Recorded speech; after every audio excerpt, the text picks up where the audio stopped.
We'd like to welcome you to the virtual kitchen table. We are Haley from Taking a Kinder Path, Ashley from Ashley as Mama and Storytime Shelves, and myself, Erin, from Everlearning. We're gathering to have conversations about family life and home education, most specifically unschooling, which is sometimes known as self-directed education, or as I often refer to it, whole life learning. We'll be sharing experiences and ideas, learning as we go. We hope you'll pull a chair up to the table and join us. Hello, welcome back to the virtual kitchen table. I'm Erin, and I'm here today with Ashley. Hi, Ashley. Hi, Erin. Nice to see you again. Yes, always. And we also have Teresa Wiedrick here today. You might know Teresa from a variety of her work, actually. She has a website, Capturing the Charmed Life, and a podcast, Homeschool Mama Self-Care. And she's also on social media and has a variety of offerings with coaching and different programs. So we'll make sure to put a link at the bottom so that you can find out a little bit more about what Teresa does. So pretty excited to have Teresa here today. What kind of,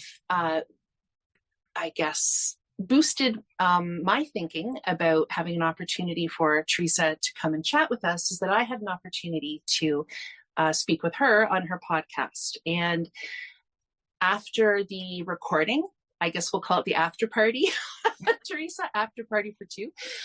We were just chatting a little bit as mums do. And I was just asking her a little bit about the work that she does with homeschool mums. And one of the statements that she had made was talking about how much she enjoys supporting women. And I think she made the comment, like helping women get out of their own way. And that just really stuck in my mind because I think that's very common to probably all women, maybe all people. But I think it's probably also a really interesting conversation in the homeschool world. So, you know, when you said that, Teresa, I thought, that's kind of interesting because I think that in starting this podcast, you know, Ashley and Haley, who's unfortunately not able to be with us here today, but we'll catch up with her thoughts maybe on it another time. You know, I think we all kind of had to get out of our own way, as probably most people do, when you're thinking about doing something like starting a podcast and putting your thoughts out there and your ideas out there and wondering if anybody is really interested or if you're going to be able to really, you know, kind of speak in the way you'd like to. And I guess we've done other, you know, Haley and I both have blogs, and Ashley, you've done quite a bit of co-working with on Clubhouse with Honey on homeschooling the kids and that kind of thing. And I'm thinking that was some of our initial conversation, is kind of just putting ourselves out there and kind of seeing what happened and not being too afraid of the outcome, I guess, right? Putting ourselves out there and not being too afraid of kind of what came from that. And I'll just say, in an interesting twist, I'm feeling pretty good about this kind of stuff now. And I think the other piece for me, as far as getting out of my own way, is almost the opposite. I work outside of the home too, and I do some volunteer stuff, and that for me sometimes feels like it has taken on a life of its own.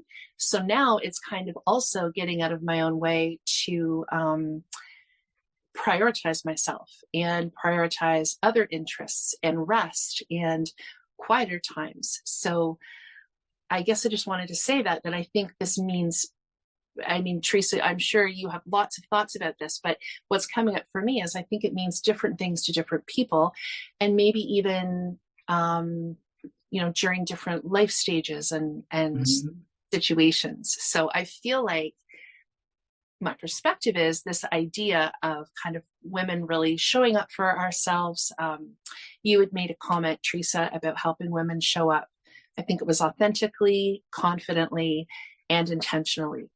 And I feel like that can mean a lot of different things, but I think it's really important to talk about and what important work it is for you to be supporting women in doing.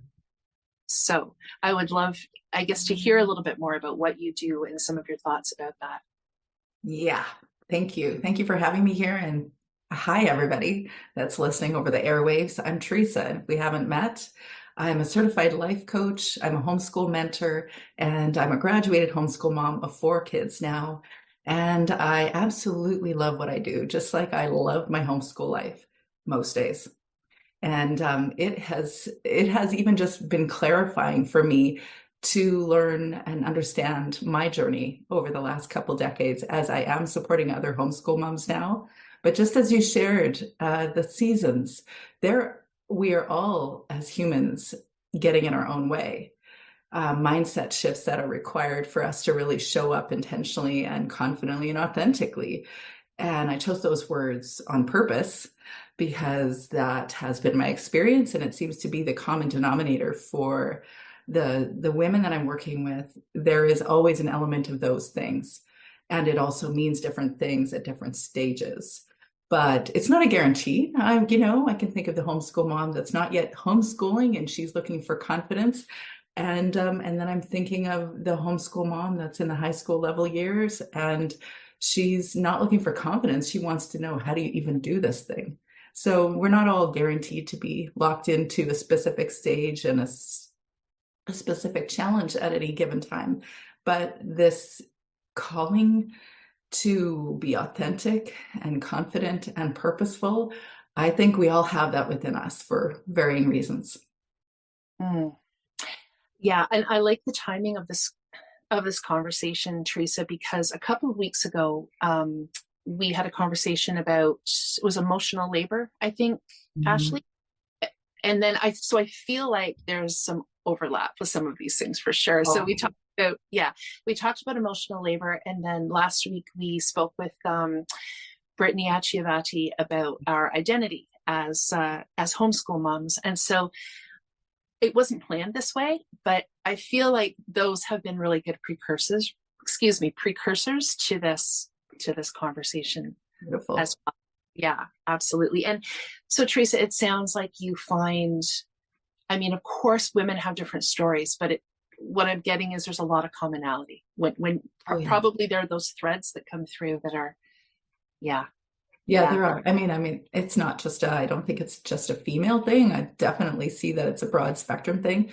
Last week I'm having a conversation in some in my coaching world, some in my real world, but with someone that is just graduated high school trying to figure out, is this the program she wants to be? That's a classic discussion in the first year, because typically people don't stay in their majors. Maybe 70 or 80% don't stay in their majors in their first year. And then and this was all in the same day, I had a conversation with a friend who's trying to think, and she's my age, 50. She's trying to think, is this what she wants to do for the rest of her life? Coincidentally, the activity or the job she's doing right now. And then I had a conversation with another person who was like, I like what I do, but there's elements of it that don't feel purposeful, or somehow it's not aligning with my true sense of purpose. And then there was someone that's in the mid-20s that has the established profession, I guess you could say, but doesn't know that that's where she wants to stay either. And so when I'm looking at all of those moments that where people are looking for purpose or meaning, it doesn't come at the age of 18 where you have to ask the graduated homeschool high school kiddo, what do you want to do for the rest of your life? It's an experience right across the spectrum. Okay. How valuable too, just so I'm listening to this. So it's moms, but it's also, you're talking about younger people, like these are kind of like maybe existential questions. I know. Meta stuff. Yeah. Meta stuff. Moms do meta. Yeah. Exactly. Okay. Yeah. So, all right. I've pulled up an email here. So, because I wanted to actually look at the sentence that you had given to me, Teresa.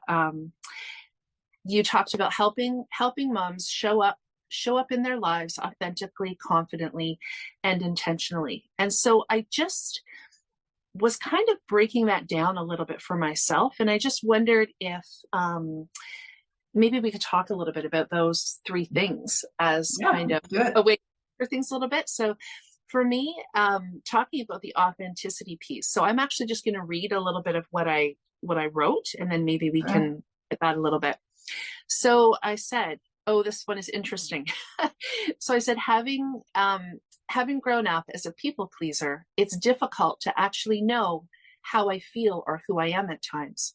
Like many people, I can be a bit of a chameleon and find a way to make the person I'm around comfortable.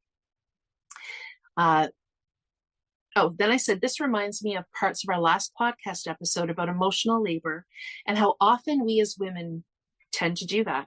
I think we worry about what people would do if we were our full selves. Would we be too much? And so we keep people comfortable. So for me, I sometimes need periods alone to draw back and sit with myself for a while without too many voices, because otherwise I can end up taking on other people's way of being.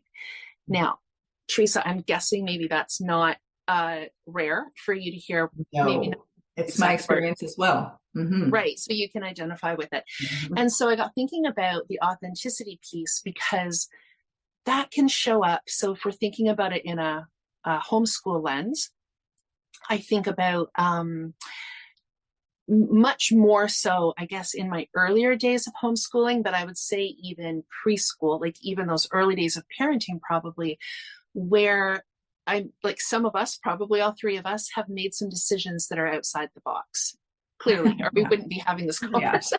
We wouldn't be having this conversation. And so, you know, that is one really concrete example where I can think that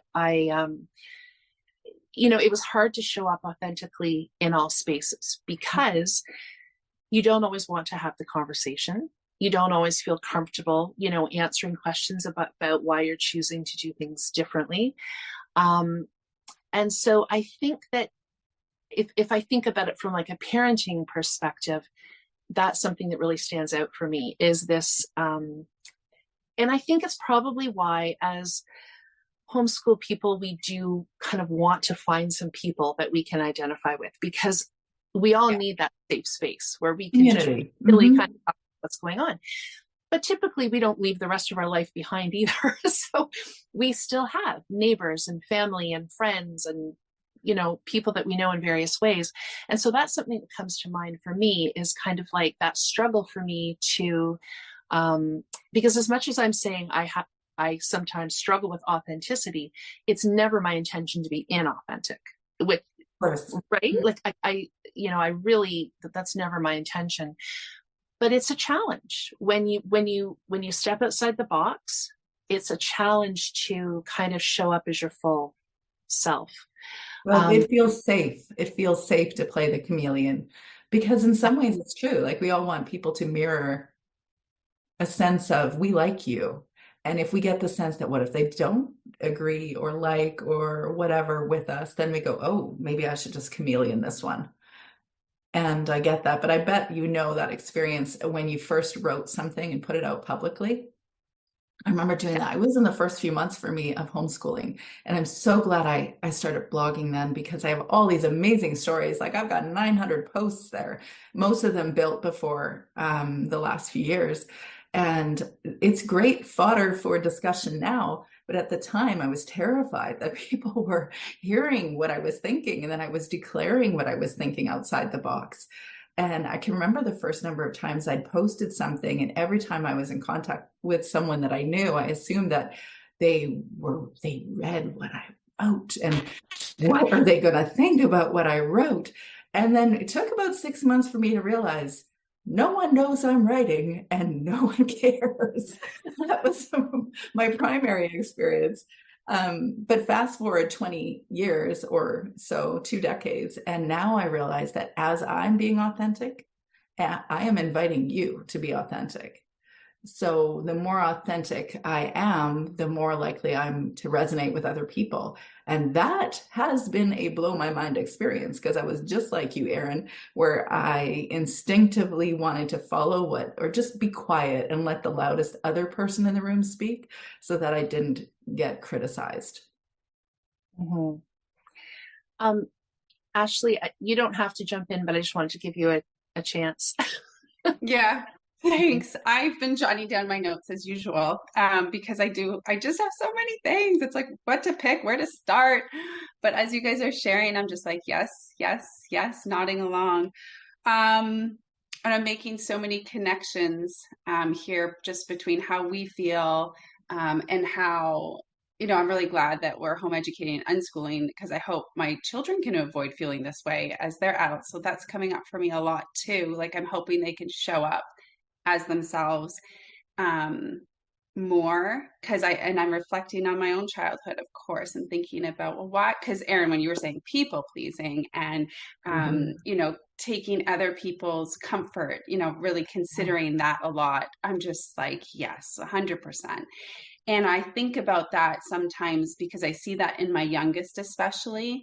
And I mean, it's convenient as the parent when you have a kiddo like that, but it worries me, it concerns me because I know that that comes at a cost.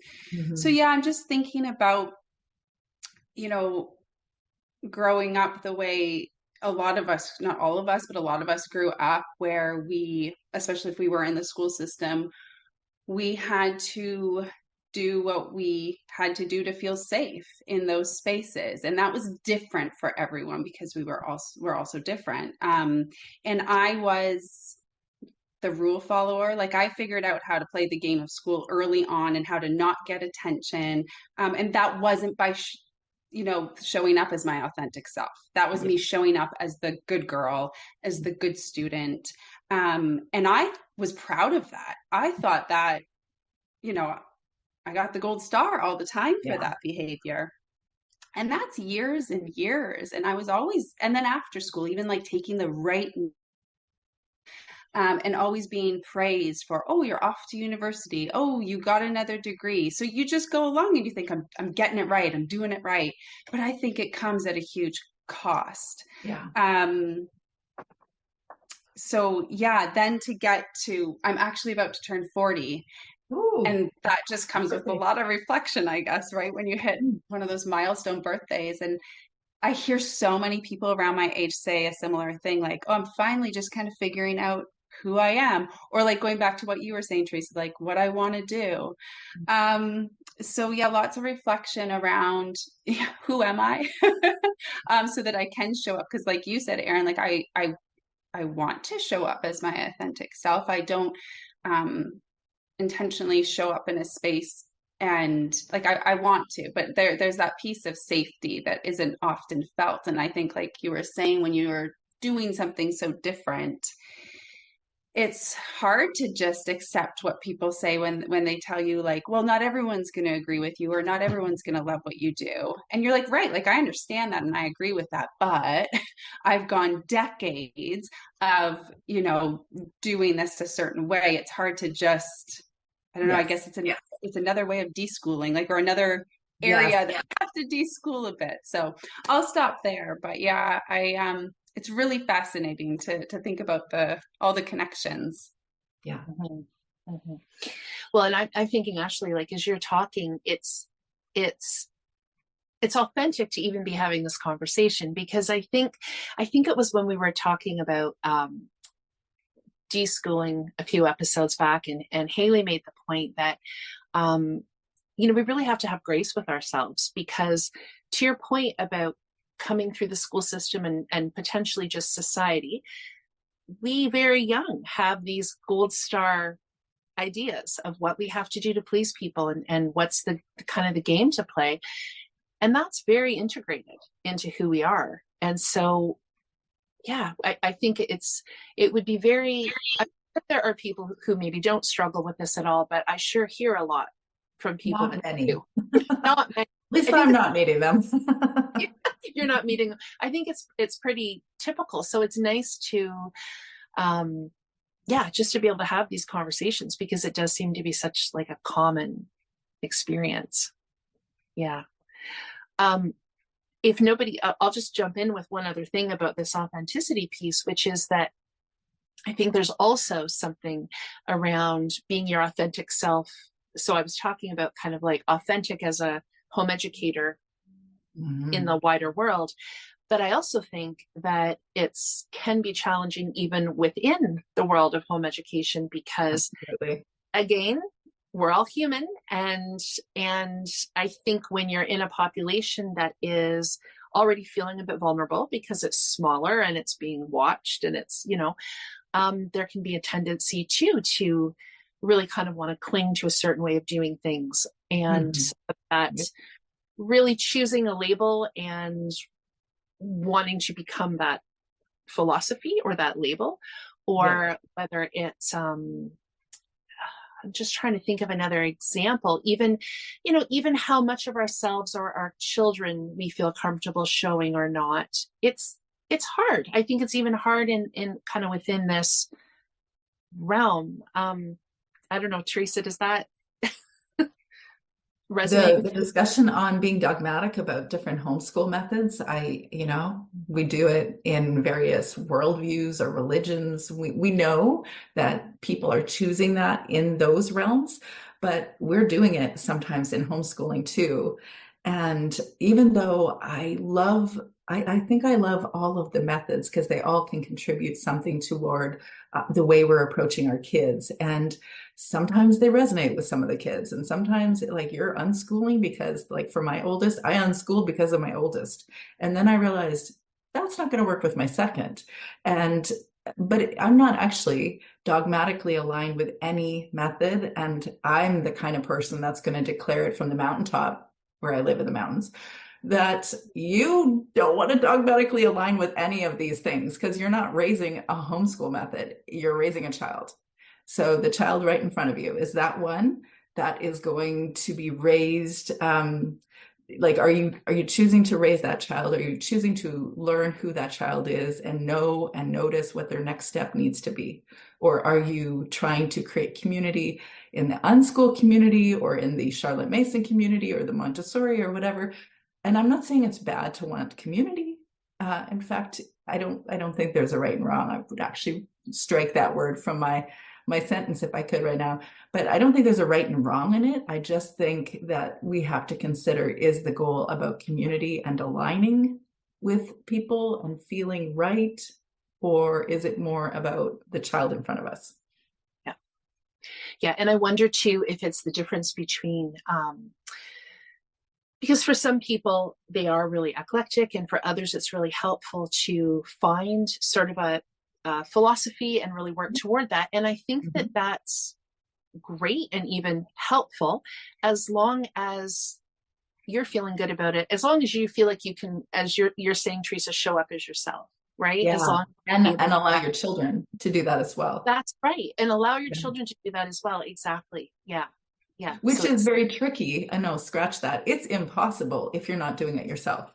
And you won't even know that until years later, because this has been my experience. I am not embodying the same experience right now as I was when I was a new mom or in many stages along the way.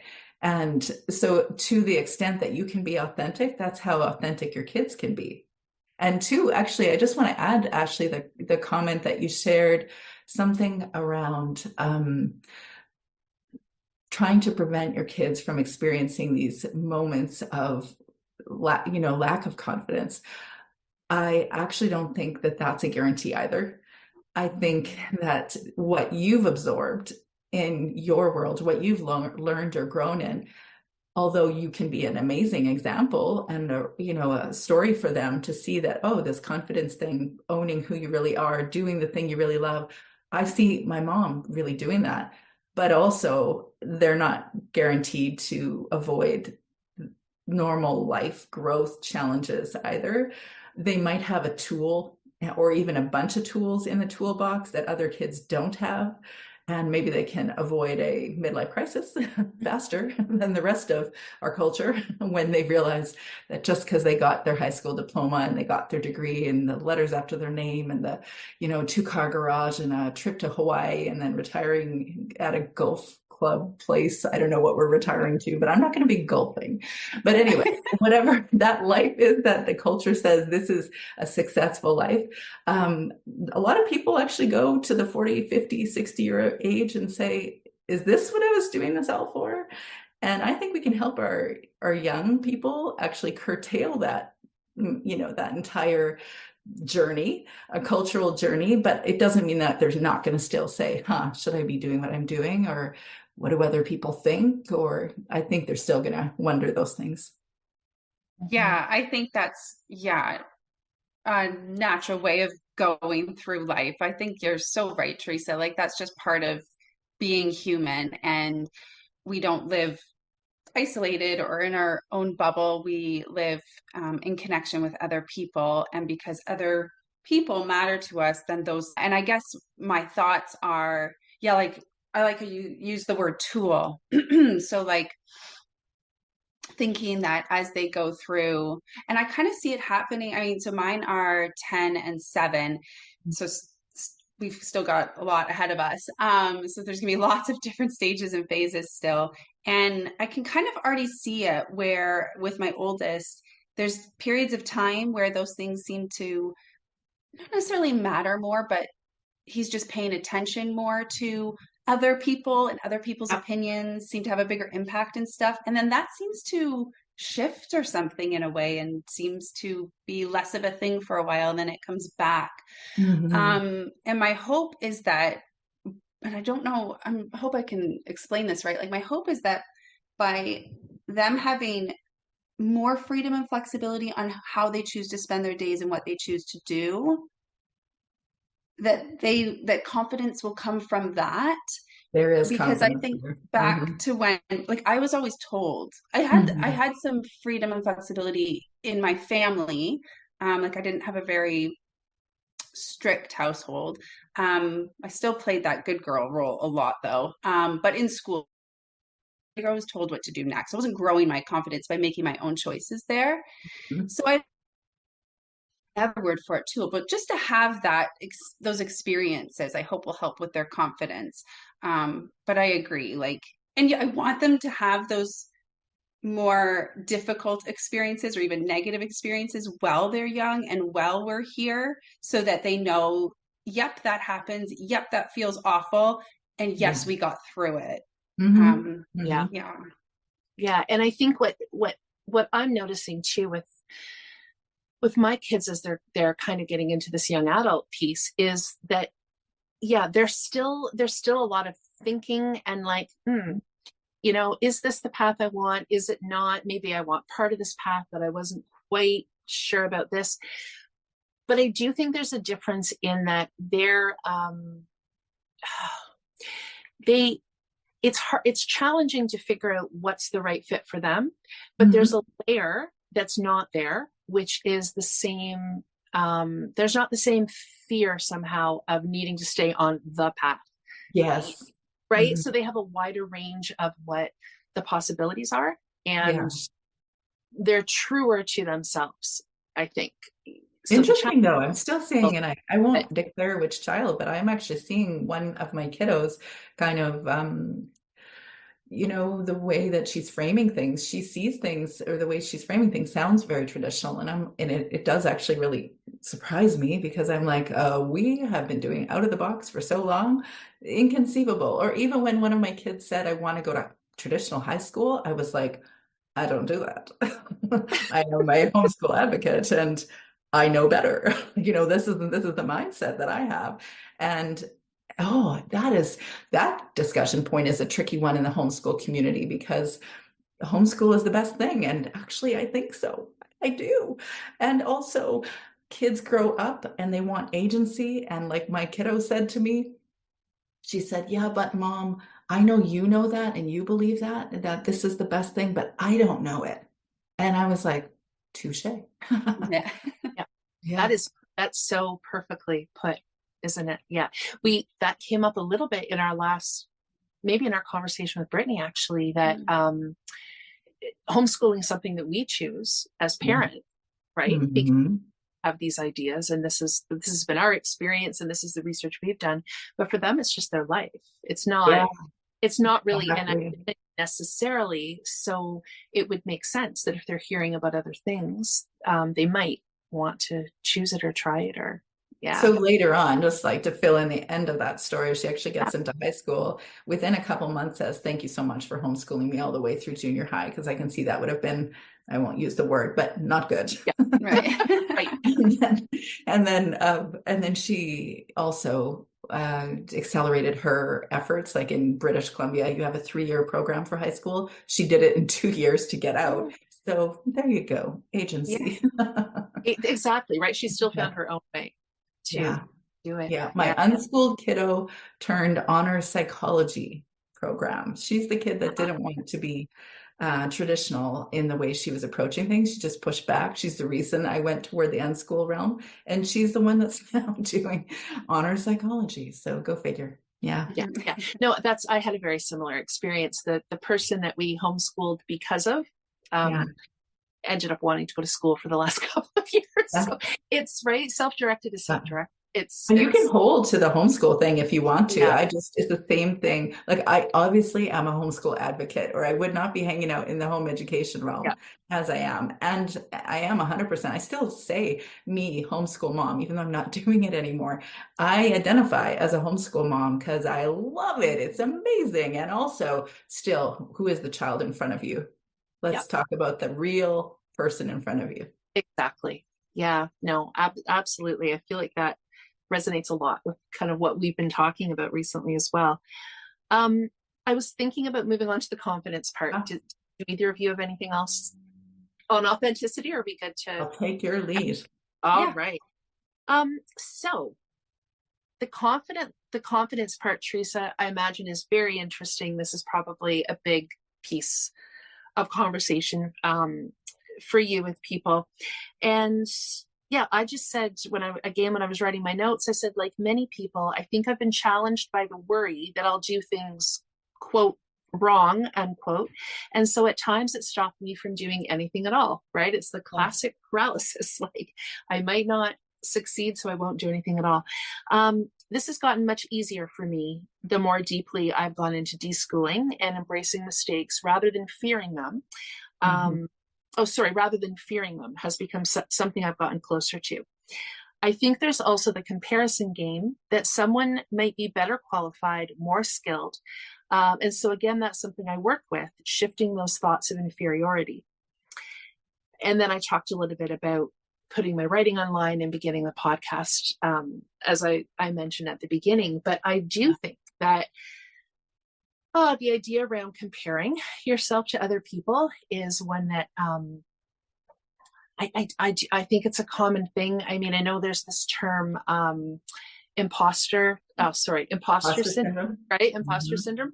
And I have that. It's I'm 49, and I have been working in the field of social work, doing consulting and facilitating with families for a really long time.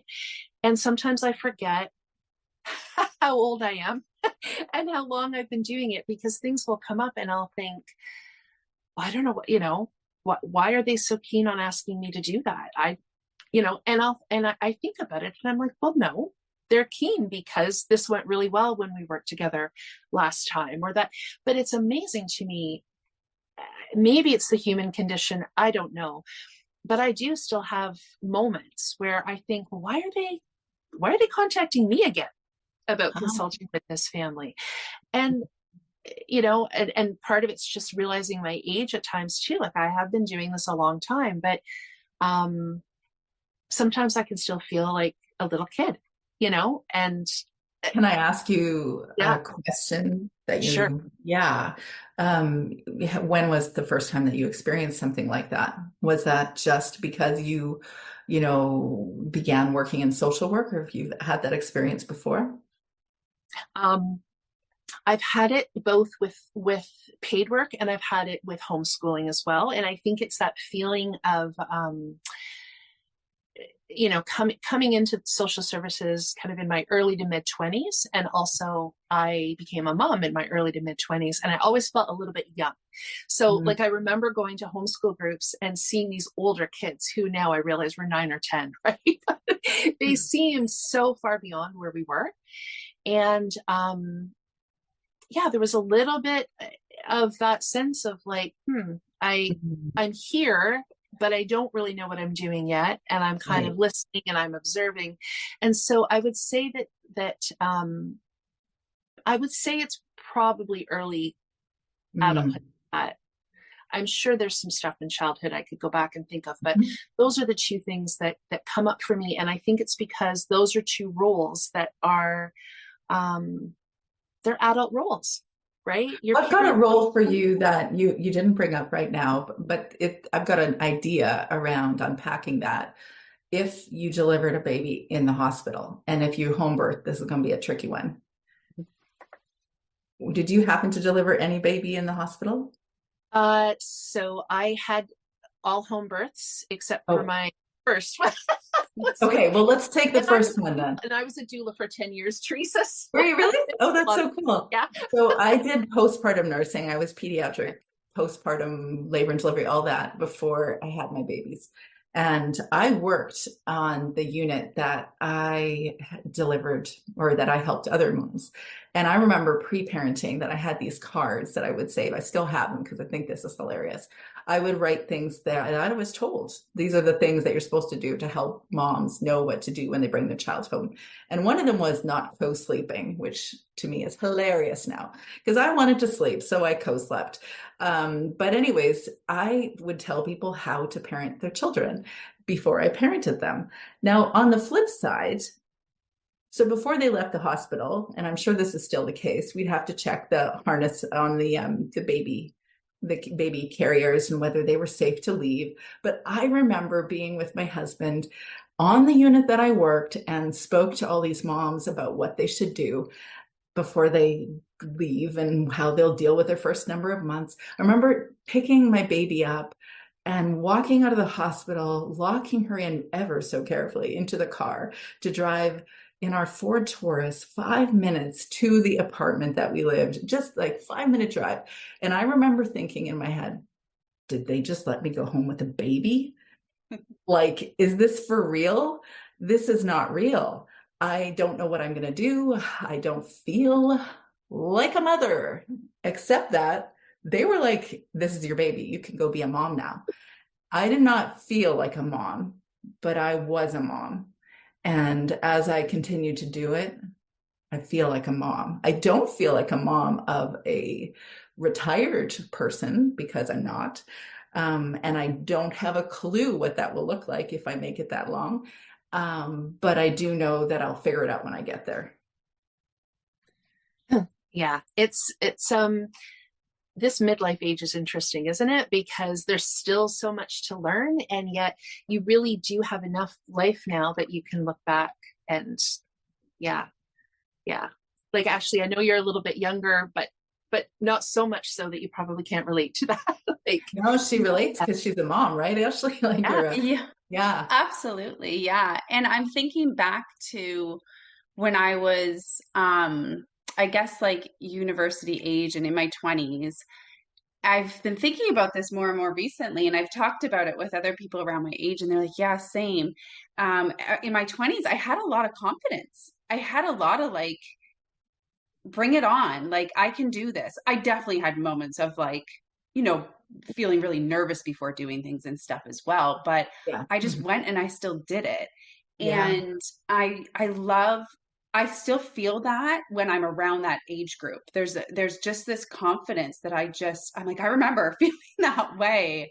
I don't know if it's partly like, becoming a parent, you just feel more vulnerable, or, I've been out of like the professional paid workforce for a while now too, and just in my home more and with my family more, and I don't have someone watching me. So the idea of going out and someone watching me, or I guess it's like that gaze, right? It's like, oh, I haven't had that for a while. Like, I really am more sensitive to it, I guess.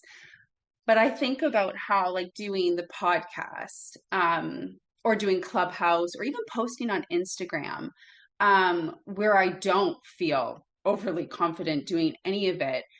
But the purpose, I think, is different. Like, I'm coming at those things because it's my interest. I gain so much from these conversations. Like, I walk away, like, it's twofold. Like, I want to share because I know someone out there will relate, because that's how I entered the homeschool community, by listening to others. So I know that not everyone will agree with me. Everyone people do things differently, and that's all okay. But my purpose is to come and share. So if someone else hears it and they go, oh, okay, that's how I feel too. But also because having these conversations, it's like my interest, it fills me up, it gives me joy. Like it's my me time. It's like a form of self-care, I guess. So it's almost like, and then the more I do it, the confidence builds. Yeah, Um, exactly. That's yeah, actually my point, is that the more you do the mom thing, you're like, no, I'm the mom. yeah, Yeah, yeah. But yeah, I wonder, and I'm just musing here, but I wonder if when we're younger, we tend to be more confident. I wasn't. I'll say that. I wasn't, but there's reasons for that. But I think possibly when I'm watching my kids, part of the reason might be because there's a very idealistic approach to life, that things are black and white, right and wrong. You're going to go, like the whole world or life is ahead of you. Nothing is too big or bad. It's all solvable. And then actually fast forward a couple decades, you realize actually there's a heck of a lot of gray, and there's a lot of stuff that can happen unexpected, all sorts of things that sometimes dissuade us from this idea like we have life in our hands and we can figure it all out by ourselves. Mhm. yeah. When I was in my 20s, if someone had asked me my opinion on something, and I don't think anyone would have described me as a strongly opinionated person, but I probably would have just shared my thoughts. And I think that's not necessarily good or bad, but I would have been Mhm. comfortable and confident enough to do that. Whereas now, I often think if someone asks me something, I'm just like, I don't even know anymore. I'm not sure. Ask someone else. I don't know. Which is so funny because I thought it would go the other way with more life experience. And I mean, it's just sometimes, but more often than I would have expected. I love that. That's actually why when I do Q&As in my Facebook group, or when people ask me things directly, I don't like giving advice, which Mm. it sounds weird because online it looks like that. I'm totally cool with that. And actually, I love the coaching element, because what my goal is to ask you or invite you to feel comfortable having conversation with me, so you can share the things that are genuine, the things that really matter, and then you can get clear on what your next step is. So I don't actually think that I've got stuff figured. In fact, I know I don't. But I also know that I'm able to sit with people and reflect back what they are genuinely feeling. And so, yeah, I'm with you. It feels like life gets grayer. Yeah. Yeah, as you Yeah. get older. Yeah. Yeah, this is good. A couple things have popped up for me. And I think um actually, as maybe it's a little bit of weaving together of the authenticity piece and the confidence piece. So in my work, I am talking a lot, but I'm also listening a lot, and we're putting plans together, and we're doing a lot of vision planning and a lot of practical pieces. But my job, like kind of like you're saying, Teresa, is not to come in with my opinion. People will ask it, and that's Yeah. okay. But various families are very, very different from one another. So kind of back to that chameleon piece, it's a growing edge for me to come in authentically. Mhm. But also, if I've talked to 3 different people in a row, they may have very like almost opposite ways of doing things. Yeah. So you're really it's an interesting place to be, because you are reflecting back, and you're respecting, and you're validating. But you've just validated something quite different maybe 2 hours previously. So it's just that interesting space to kind of really be clear where your own self is, right? And that you're just really there reflecting and supporting and being in the presence of another Yes. person. So that kind of came up for me, Teresa, when you were talking about your role. Oh shoot, what was that? There was another piece to this. Oh, it's around, I think some of the language that I find helpful as well when I'm kind of trying to think things through, because I think I used to panic a little bit more if I couldn't make a decision. It was sort of Mhm. like, well, because it was this idea that there was a right decision, and Right. it was like, oh, I'm so confused, and I don't know what to do about this with this child, or this path I might want to take, or whatever. And I'm finding now I try to change my language a little bit. So before I might have said, like I'm really grappling with this. And there's nothing wrong with saying that. Sometimes, sometimes that's the word that fits. I don't think we need to be like toxically positive all the time. Sometimes we are grappling with something. But if I can, and if it fits, I will talk more about, I'm sort of sifting through some ideas right now, or I'm curious about a couple of different paths. And I find that that helps. It just helps take away the dun dun dun. If I make the wrong decision, it's like, okay, there's some pros and cons to each of these. And I think I've gotten a little bit better at sitting with that tension without it becoming absolute paralysis, if that makes sense. Right. Because why do you have to know? Sometimes you do, but any chance have you explored Enneagram? Anybody that knows me knows I go there. Yeah, I've done a lot more with Myers-Briggs. I'm an INFP, but I am an Enneagram 9. So I do know that. I wanted to say it beforehand. I'm like, you're a 9, right? Yeah. Absolutely, right? So those are such interesting tools too, because I feel like they can help you. You're not pathologizing some of the pieces. No. This is so cool. This is an interesting piece of like who I am, or and Teresa, I was just interested from your perspective, something that came up a little bit on our last episode was, and I suspect it might be something you talk to people about, is the idea of people being primarily homeschool moms, and maybe they want to dip their toe into paid work, or maybe they don't, but they feel like they should. Or, Ashley, you just alluded a little bit to that, kind of being out of what would be like the paid workforce for a period of time. And I just thought that might be something that would be kind of useful to people, because I do think that that's something that comes up for a lot of people. Is that something talking about? What would you say your question is in that, or your statement? Well, maybe it's a little bit back to the idea. It could be a couple questions. It could be people finding the confidence to move into the paid workforce, either if they're finished homeschooling or if they want to add that in and they've been out for a little while.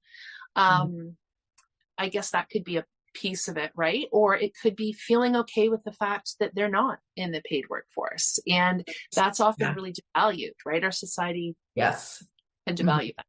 Yeah. I mean, there's so many discussion points there. What I don't share is, I don't share this often anyways, is that I'm business coaching homeschool moms that actually want to get a business off the ground.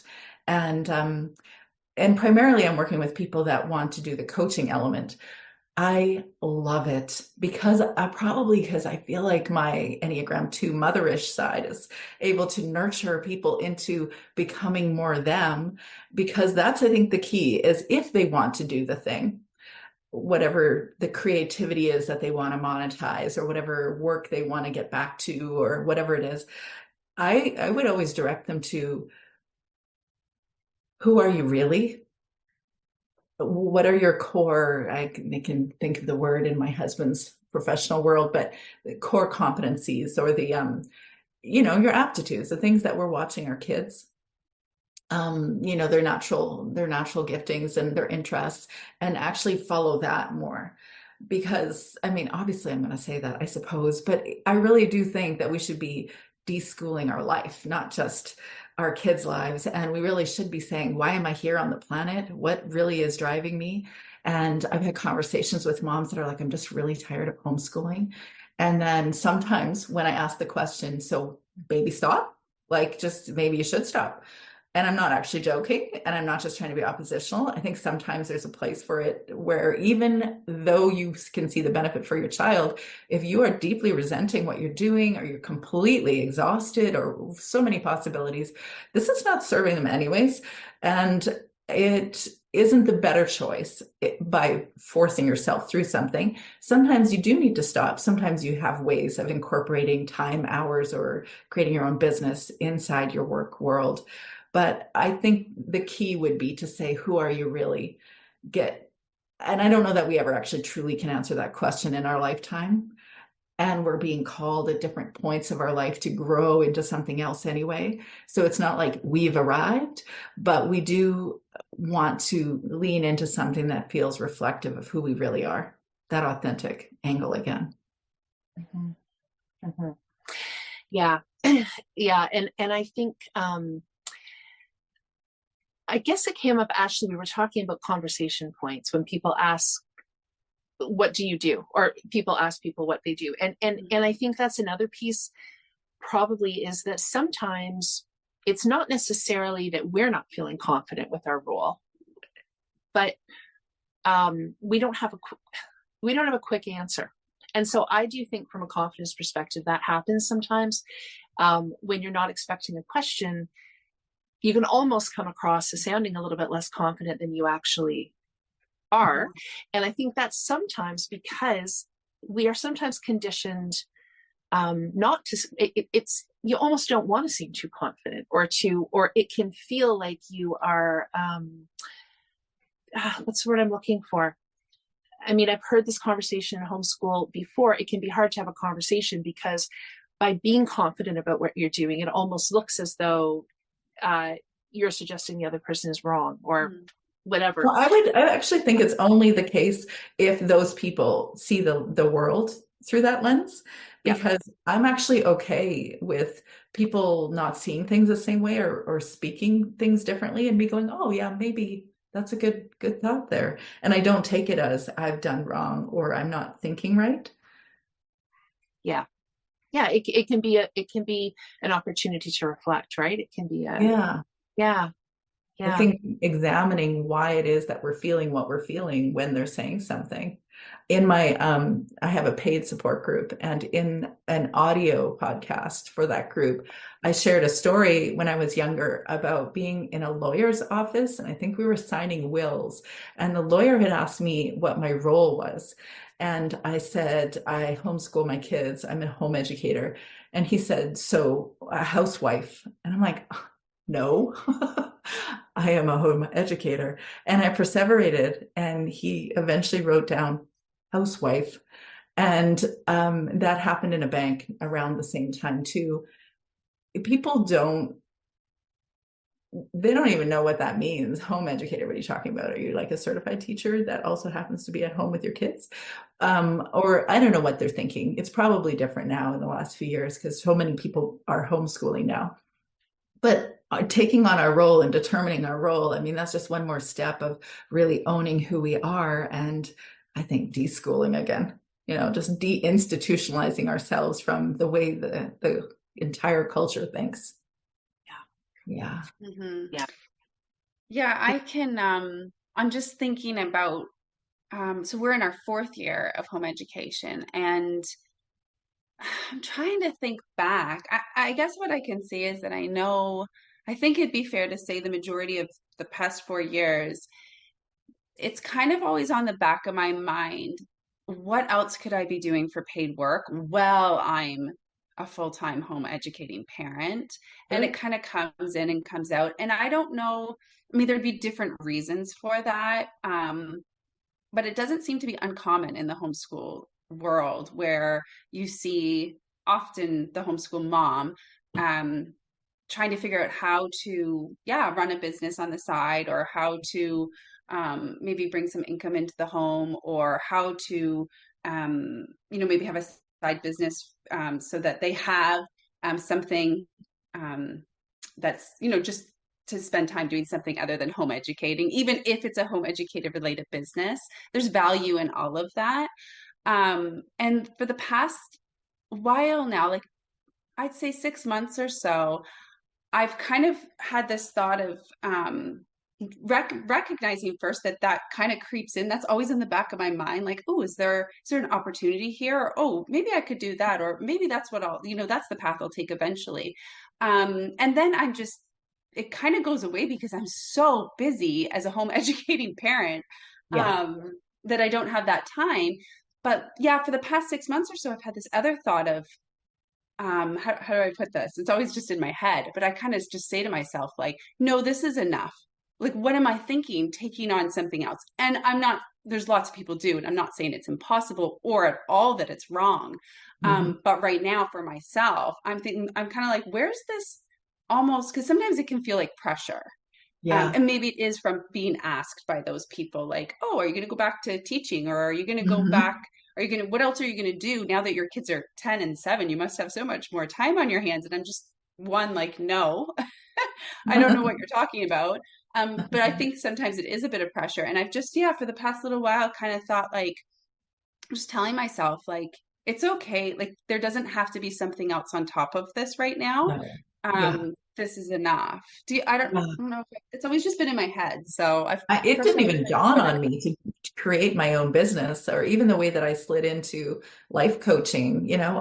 I was always writing. So then I wrote a book, and then it published March 2020, April 2020. But then I started a podcast in February so I could meet Julie Bogart. And then I should stop sharing that story. She'll think I'm a stalker, but I'm not. But anyways, then I started the podcast, and then what we were all doing in March 2020. I was in my closet, not just my home, interviewing people and having conversations. And then it just naturally moved into coaching. And then I took a life coaching program. But when I was back where you are right now, I actually do think that I moralized the idea of, as a mother, you need to be at home with your kids. And homeschooling was just like the piece de resistance, and the like, now I have arrived at my mother role. And honestly, it's an amazing experience, but I don't think there's one right way to do any of it. And the culture generally is trying to persuade us to move into a role outside of motherhood. And if we don't want to, then don't. But if you want to, then do. Yeah, it's tricky. There's a lot of dynamics. Absolutely. I'm going to add to that quickly, and then I just want to move on to one more thing because I'm aware of your time, Teresa. So, just yes. So I think you just said, Teresa, something to the effect of, and if I've misquoted you, let me know. But like, society is kind of trying to move you out of that. Yeah. Being a mother only, right? This idea of only, is such a full role. So I'm not saying only, I'm saying, and then to your point about kind of, so then I think when we feel society is pushing us in a certain direction and we're choosing not to do that. So if you're choosing to be fully at home with your children, and then you probably create a little bit, many people, I think, of a defense mechanism around that, right? You have people making comments like that person at the bank or whatever. And so then, I have shared before a little bit too, that when I was doing some work, well, I pretty much always have done some work outside of the home as well. I would then feel, I didn't feel genuinely inadequate. I was aware that there was sort of that vibe sometimes in the homeschool world that you needed to be fully with your kids. And so then I would feel less than in another way, because I would think I'm not able to do as much cooking or as much whatever, because something has to, this myth of having it all is just, it's a myth. Yeah. I just so feel like America Ferrara, her speech from the Barbie movie really fits here. Right. Yeah. It doesn't matter what you do, you'll always be wrong. So just do you. Exactly. But I just wanted to say that, it's kind of I guess we really do come back again to the authenticity and the confidence, and just really kind of keeping anchored in those. The third piece was around intention. And, we've talked in various ways about intention, I think, on different episodes, whether it was lists, whether, different things like that. And so kind of practical ideas. And I feel like there are, Teresa, you probably have some practical things that you share. And I think also there has to be some degree of readiness to put yourself into intentionally making changes or putting your foot out. But I'm interested in what your thoughts are. This is like a series of episodes right here. Like, no, what I'm just thinking, I could go and go and go in different directions. When it comes to intention, I think you have to get clear on what you want and, what matters, what really matters. And then I say, take a Trello board, go to Trello or Asana or some sort of online board where you can put the activities that you're actually doing in your real life and the ones that you want to be doing, and actually create little labels, or I forget what they call them on there, but list pieces on the board. Or you could do this on a written day timer where they have, hours in the day, and then use a colored marker and just shade off, this is the hour that I'm going to do such and such. When you do that, and then you decide these are the things that are important to me in my life, then you can live the more intentional life. It'll get clarified too, because you'll realize, wait, I'm spending too much time sleeping. Said nobody. but in the pregnancy years, postpartum years, you're not sleeping. You have about 10 years until you get perimenopausal, and then you're not sleeping again. But anyways, you decide what you want to put in your life, and then decide how much time you actually have in the day. I think that would be a simple, practical tip, but I actually in coaching wouldn't approach it like that. I would actually go to tell me why it's not intentional. Tell me what would make it feel intentional. Discussion points where I'm going to help you get clear on why something isn't as you would like it to be. Mm-hmm. Not to say that I think that we can ever come to the sweet spot where it's always going to be perfect or purposeful. I don't think that's a thing. I think sometimes life, God, whoever, whatever, is inviting us into more growth all the time. There will always be growth. And some of that growth will feel like it's a flourishing garden, mid-July garden, mid-June garden. And then sometimes it feels fallow, and sometimes it's like full winter like it is today for me. Purpose that's a big discussion point.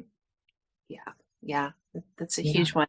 Just a fun, quick little antidote is that something that I found really helpful, two of my kids in particular, my oldest and my youngest, are really good when asked at kind of being little accountability. Well, they're not little, they're taller than me, but being accountability, I don't know if I'd say partners, but kind of a gauge for me around stuff. So, and they're not pushy. And they actually give me a ton of grace, but there's a couple different things that I know I want to do things, but I can get off track really easily, and I can say yes to way too many people, and then I don't get to what I want to do. That's the big piece for me, is I get pulled into requests, and I think they're small requests and they become big requests, and then I'm not doing the pieces right that I really value and that have been kind of my intention. And so it's been kind of fun to have these, and they have like almost opposite personalities. So it's really kind of funny. They each have their own way about it. So yeah, my youngest is very like, she's a list maker. She is specific. She's concrete. And my oldest is like a big picture thinker. So depending on what it is that I want a bit of help being intentional with. Yeah. Like my oldest really helps me get out of my own way. And he was really instrumental really in even the confidence to think about the podcasts and stuff like that. Like he's just like, well, Mom, just do it. Like, yeah. So it's just, whereas my youngest kind of helps keep me on track with some timing stuff. So just maybe finding those people in your life too, that have different personality characteristics that can help. Yeah. So I would be delighted to walk alongside whoever wants to unpack this kind of stuff in real time. And actually, you said you're a 9, so you probably have these big swaths of time where you need downtime as well. Yes. Yeah, and I didn't realize it till the pandemic. Oh, well, did you get lots of downtime? I really needed more time than I thought. As a social worker, did you have more time or less time? Hard to say. I have had time because I've been homeschooling, working, and then homeschooling. So then when the pandemic hit and there was just less travel time, like, I remember when I was a kid, I needed so much time. And it's like I'd forgotten, right? Yeah, so, you need that. You do need that. Well, I encourage you to, like, I don't know, get your Trello board or whatever and say, you know what, I'm going to do this thing, even if someone asks me to do ... no matter how important it is. Unless it requires rescuing someone from a life-threatening scenario, it's just like, nope, you're going to be okay. You're taller than me. That's all I need to know. Exactly. Oh, I love that, Teresa. Thank you. Ashley, do you have anything comes to mind before we sign off? No, I'm good. I love what you said there, Erin, about finding people who can support you in the ways that you need. That was kind of where my brain was at. So I'm good. This has been great. Okay. Yeah, it was so delightful. I knew it would be. Yeah. Well, thank you, Teresa. And we'll find out what links would be most helpful for people, and we'll get those in there. And it was just really nice to talk to you both today. Ditto. Thank you for having me. Okay. Take care. Bye-bye. And this ends our conversation today. We hope you found it interesting and maybe helpful. If you'd like to connect further or see additional content, Haley can be found on the web and on Instagram at Taking a Kinder Path. I, Erin, can be found at Everlearning, and Ashley can be found on Instagram at Ashley as Mama and Storytime Shelves. We'd be very grateful if you'd share this conversation with anyone you think might appreciate it. Thank you for your time today.